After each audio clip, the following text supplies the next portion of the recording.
Greetings, fellow captains. The New Year update is ready. Let's get an inside look at the work that made it happen. A new ship, Prince Eitel Friedrich, and the valuable steel resource are at the core of the update.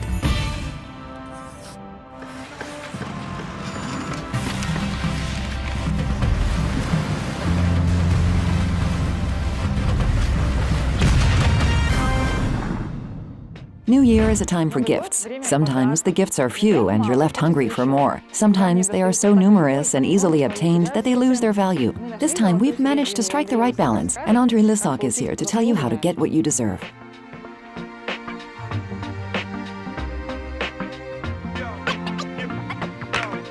How is it possible to present gifts to all players while still treating them according to their merits? Pay attention to a feature that is already available in the game. The stars that you can earn every day with any of your ships. These stars bring an additional amount of XP as a gift. To enhance these gifts, we've changed them a little. They can only be earned once during the whole New Year update, instead of every day. Okay, let's make everything clear. To begin with, what will players see instead of the star? The star remains in its place. We haven't removed it. A snowflake has been added next to it as it's New Year.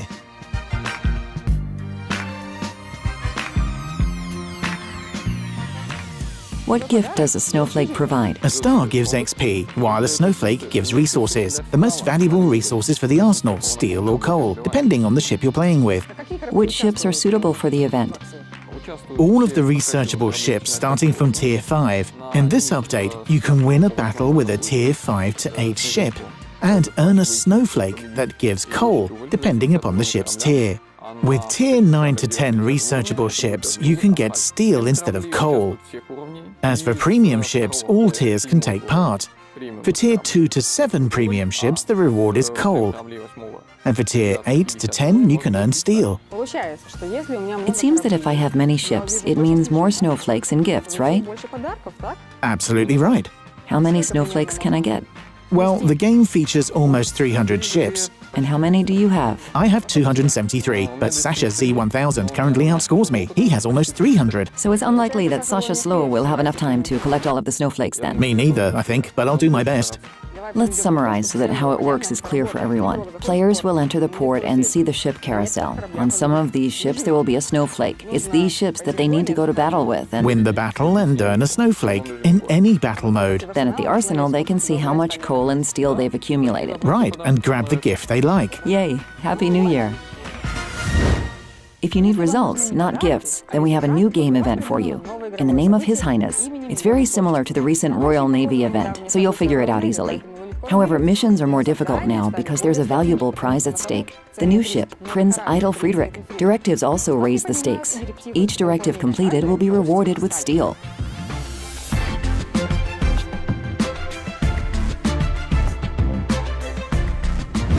Every year, the core of a New Year update is a ship, such as Duke of York or Admiral Graf Spee.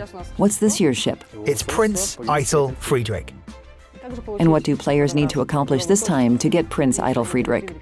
They need to play, that's all. And they'll have plenty of time during the New Year holidays to do so. Just enter the game, play, and you'll get a remarkable ship in return for completing the 4 directives. You'll have 5 weeks for this. So the mechanics used are well known to players of the British Ark. Exactly. The mechanics were developed with the intention of using them regularly. We've adjusted the style to New Year, and the In the Name of His Highness campaign allocated more time for completing it, and upgraded the rewards, of course. As it's New Year. A time of miracles. Now, would you tell us more details about the rewards that players can get? The main reward is the ship itself, of course. We also have many other treats in store. There's a surprise at the end of every directive, and, needless to say, New Year collection containers dedicated to our beloved prince. How many players will be able to complete the mission and get the ship, do you think? Most of them, because the campaign is designed for a wide range of our players. Missions are not too complicated. There are more of them, but we've allocated significantly more time for completing them. Even if you start playing on the 4th week out of 5, you'll still have a chance of completing all 5 directives in time. Traditionally, players will also have a chance to purchase the ship.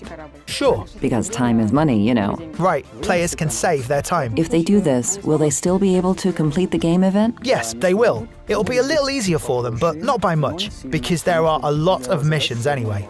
So I play for 4, maybe 5 weeks, obtain the ship, and that's it? No other holiday treats? We have more of them. We've prepared a campaign which becomes available once you have Prince Eitel Friedrich in port. The first mission can be completed only on this battleship, but the rest of them can be completed on any ship.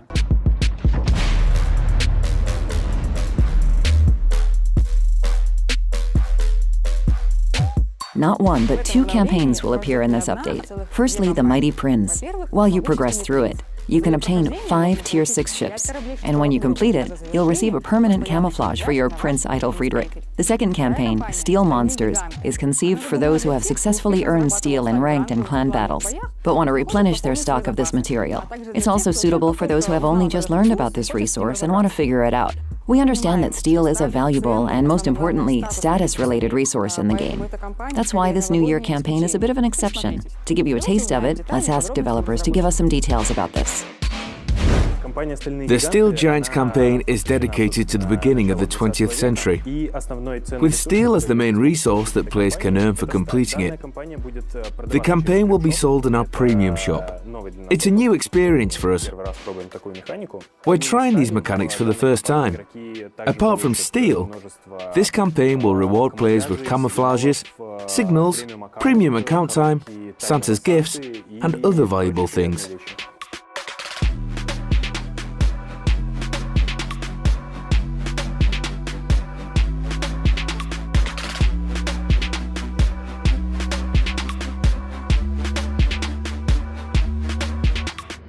As you complete missions and directives and progress through the campaign, you'll receive special New Year containers, which can drop elements of the Belle Epoque collection. This collection is so unusual that we'll need to talk to a historian first before asking our artists a couple of questions.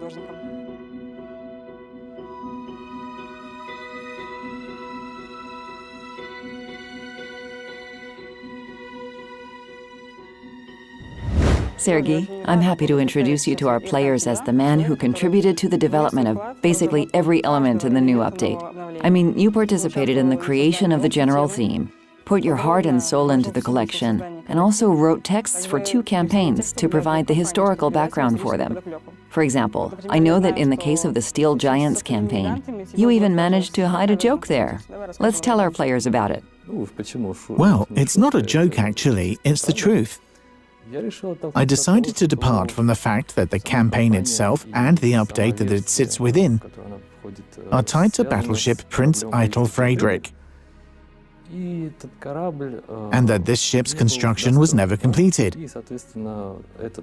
Accordingly, this ship and many others like her were scrapped for steel.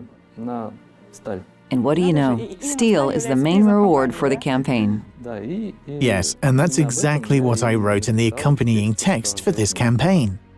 So now every player who completes a mission from the campaign and receives steel for it knows that it's the same steel from those unfinished ships. Those ships that never saw the sea in reality but have appeared in our game and sail our virtual seas.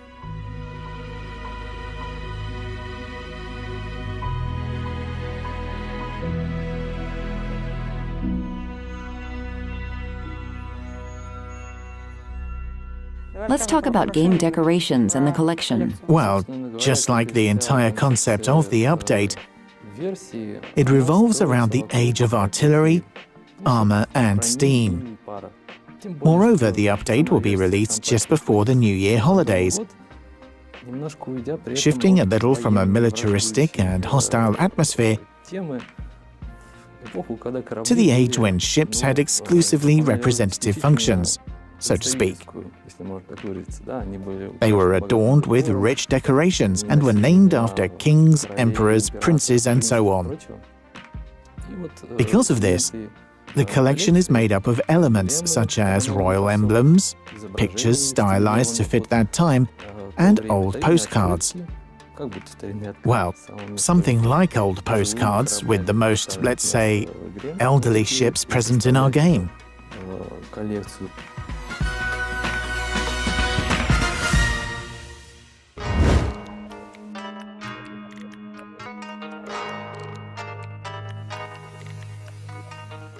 As I understand it, you based the collection on the Art Nouveau style and reflected this in the decorations, first of all. We needed to show the figureheads of ships. Figureheads are small when compared to an entire ship, so it's difficult to fit them somehow and make them independent objects at the same time. Then we remembered that we'd already taken ships apart in the past and decided not to stop there. Rostrum was our main reference. It's basically the sawed-off bow of a ship that you can see on rostral columns. Usually, a flame burns inside it. Here, we made a kind of rostrum, put it in the water, and adorned it with that decoration. We spent quite a long time creating the water fragment itself. We drew inspiration from the glass sculptures of one artist from New Zealand. Our material artist sweated over this very cool material for a very long time. By the way, it has the same colour as your hair. However, it was very difficult composition-wise. We asked all of the experts from our studio for help in making this strange thing beautiful, tasty and eye-catching.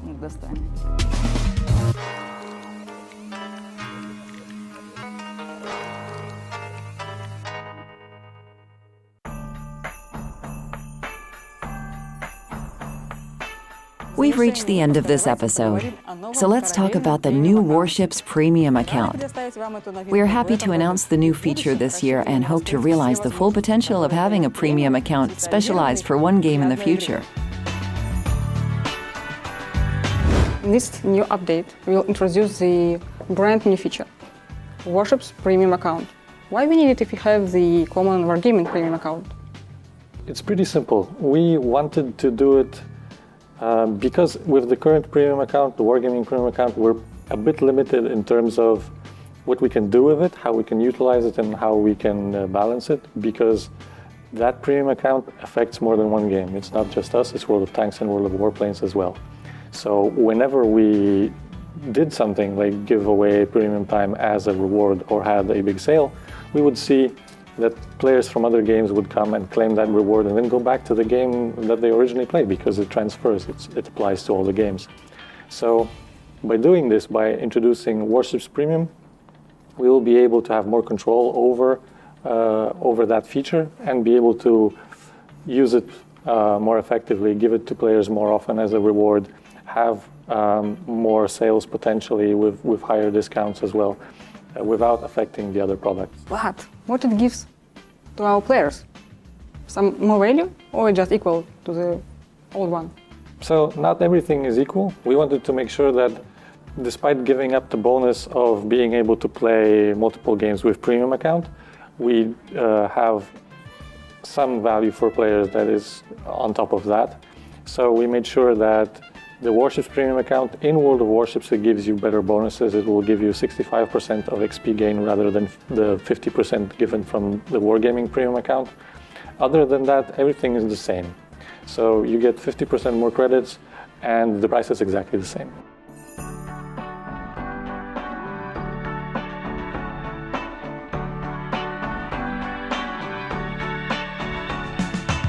We don't want to make this video too long, but that's not all we've prepared for you. Get ready to accept gifts, spend time with your family and friends, and get back to our game and our channel. See you!